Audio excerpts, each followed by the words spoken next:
मुजफ्फरपुर के मिठनपुरा थाना क्षेत्र में कालीबाड़ी में एक दिन पहले हुए बुजुर्ग कौशल किशोर गुप्ता की नृशंस हत्या मामले में पुलिस ने बड़ा खुलासा कर दिया है। बुजुर्ग की हत्या किसी और ने नहीं बल्कि उसकी सगी पोती ने की थी।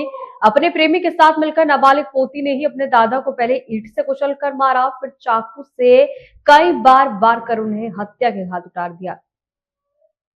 बुजुर्ग के हत्याकांड का खुलासा हुआ है। दरअसल यूट्यूब देखकर पोती ने ही प्रेमी संग मिलकर दादी की हत्या कर दी थी। दादा के बैड टच से परेशान थी पोती। घटना के पीछे की वजह बताई जा रही है कि बुजुर्ग दादा अक्सर अपनी पोती को गंदी गालियां देते थे।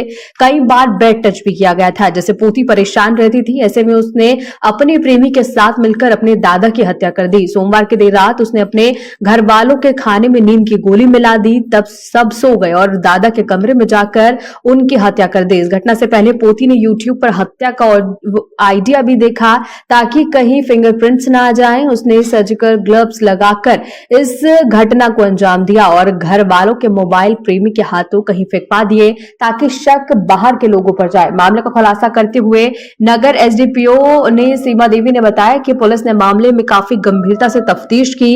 एफएसएल की टीम ने भी जांच की, जिसके बाद यह क्लियर हो गया कि घटना में पोती ही शामिल है। घटना में प्रयुक्त चाकू और ईंट से भी बरामद किया गया है। आपको बता दें कि मंगलवार की सुबह मिठनपुरा थाना क्षेत्र के कालीबाड़ी में 65 वर्षीय बुजुर्ग कौशलेंद्र किशोर गुप्ता की लाश उनके कमरे में मिली थी। उनके सर पर ईंट से वार किया गया था। शरीर पर कई जगह चाकू के निशान थे। इस दौरान घर से 3 मोबाइल गायब मिले थे, जिसके बाद संदेह जताया जा रहा था कि किसी बाहरी ने इस घटना को अंजाम दिया होगा। हालांकि महज कुछ घंटे में पुलिस ने इसका सफल तरीके से उद्भेदन कर दिया। क्या है पूरा खुलासा? कल जैसा आप सभी को विदित है कि हमारे यहाँ एक सूचना प्राप्त हुई थी कि कालीबाड़ी रोड है, उसमें एक बुजुर्ग जिनका नाम कौशल किशोर गुप्ता है, उनकी हत्या कर दी गई है। तो उनके पुत्र जो सुमन सौरभ है, उनके फर्द बयान पर हमने मिठनपुरा कांड संख्या 12/25 दर्ज किया और अनुसंधान शुरू किया। हमारे तकनीकी साक्ष्य जुटाने के क्रम में थाने की टीम द्वारा जितने भी साक्ष्य एकत्रित किए गए उनमें सीसीटीवी फुटेज और सीडीआर का अवलोकन मुख्य था, जिसके आधार पर हम लोग इस निष्कर्ष पर पहुंचे कि हत्या के पीछे जो मृतक है उनकी पोती का हाथ है और साथ में उनका सहयोगी जो बना उसके प्रेमी जो उसका क्लासमेट भी है वो है।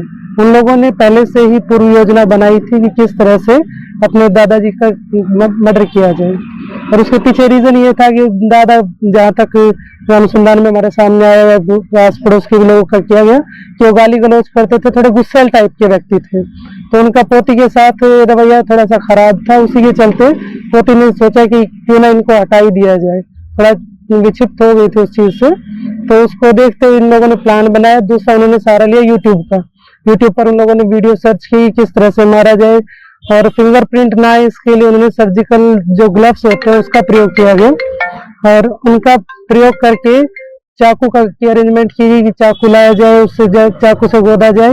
ईंट से सिर पे भी वार हुए हैं और इस तरह से इन्होंने इस घटना का अंजाम दिया है। अफेयर है, दोनों ने स्वीकारा है कि क्लासमेट भी है दोनों, तो वो चीज सामने आई है। जिस समय सिर पे मैम वार किया गया था तो वो जो बुजुर्ग थे उनकी आवाज नहीं आई थी। घटना किस तरह से हुई थी कि जब ये लोग कमरे में एंटर किए तो वो जग गए थे। तो जैसे ही खड़े हुए तो पहले रिंच से सिर पे मारा गया, एक रिंच भी मिली है हमें और उससे जैसे सिर पे मारा तो आवाज आने लगी तो बेडशीट से उन्होंने मुंह बांध दिया और लड़के ने फिर सिर पे पत्थर से वार किया। ईंट वही नीचे बेड के नीचे लगी हुई थी और लड़की ने चाकू से गोदना शुरू कर दिया और जो मृतक है उनके शरीर पर 37-38 चाकू के निशान है जो गोदे गए हैं। जो इनके बाकी परिजन है दूसरे कमरे में सो रहे हैं, क्या इसको उसके लिए उस लड़की ने पहले किया। उनके पिताजी हो सकता ओकेजनली कभी कभी नींद की गोलियां लेते थे तो गोलियां उनके पास थी। तो उस दिन उन्होंने दोनों की सब्जी में मशरूम की सब्जी बनाई बताई उन लोगों ने और सब्जी में मिला के उन दोनों ने नींद की गोली दे दी और वो इतनी गहरी नींद में थे कि ये सारी घटना हुई तो उनको पता ही नहीं चला। और फिर उसको रिएक्ट ऐसे किया गया कि कोई बाहर का व्यक्ति आके और उसको घटना को अंजाम देके गया। पहले से प्लान करके रखे थे? ये पहले से प्लान था। 1-2 बार इनकी पूर्व योजना भी बनी कि कर दिया जाए, लेकिन मौका ना मिलके या कुछ आपसी सहमति नहीं बनी तो इस दिन को इन लोगों ने चुना कि इसको कर दिया जाए। हत्या के लिए जो चाकू इस्तेमाल किया जाता है वो लोग कहाँ? वो चाकू लड़के को बोला गया था कि तुम चाकू लेके आना, तो एक चाकू वो और एक रसोई वाला चाकू ऑलरेडी था तो उसको उसने प्रयोग नहीं किया, लेकिन उस चाकू को भी साथ में देके लड़के को कहा कि तुम खाली एक काम कर दो, इसे बैग में ले जाओ और चाकू को कहीं जाके फेंक दो। और घर के तीनों मोबाइल, मम्मी पापा और उस लड़की का, तीनों मोबाइल उस लड़के को दे दिए कि जाके फेंक देना, ताकि शक ना जाए कि घर वालों का इन्वॉल्वमेंट है उसमें। तो दादा उनका प्रेम प्रसंग का विरोध करते थे? नहीं, प्रेम प्रसंग से दादा का कोई संबंध नहीं था। लड़के को उसने एक सहयोगी के तौर पर तैयार किया था कि मैं इस चीज से परेशान हूँ, वो मुझे गाली गलौज करते हैं, उनका व्यवहार मेरे साथ अच्छा नहीं है, बैड टच वाली कोई बात भी सामने आई है। तो उसके लिए वो जब घटना को अंजाम दे रही थी तो उसमें सहयोगी के रूप में उसको बुलाया गया था। दोनों के बीच में कितने साल से प्रेम? 5-6 महीने से लोग एक ही कोचिंग में हैं, उसी से उनकी जान पहचान। लड़की बालिग है नाबालिग? दोनों नाबालिग बच्चे हैं। ये बैग और रिंच को कहाँ फेंका गया था? मैं घटना ये उससे 1 किलोमीटर दूर पे है, 3 पोखर के नामक जगह है, वहीं पे मोबाइल और बैग चाकू सब फेंक के लड़का अपने गांव चला गया। घटना को अंजाम देने पर लड़के की कहाँ से गिरफ्तारी हुई? लड़के को हमने कुड़नी थाना क्षेत्र से उठाया है। वहाँ पे वो रहने वाला है।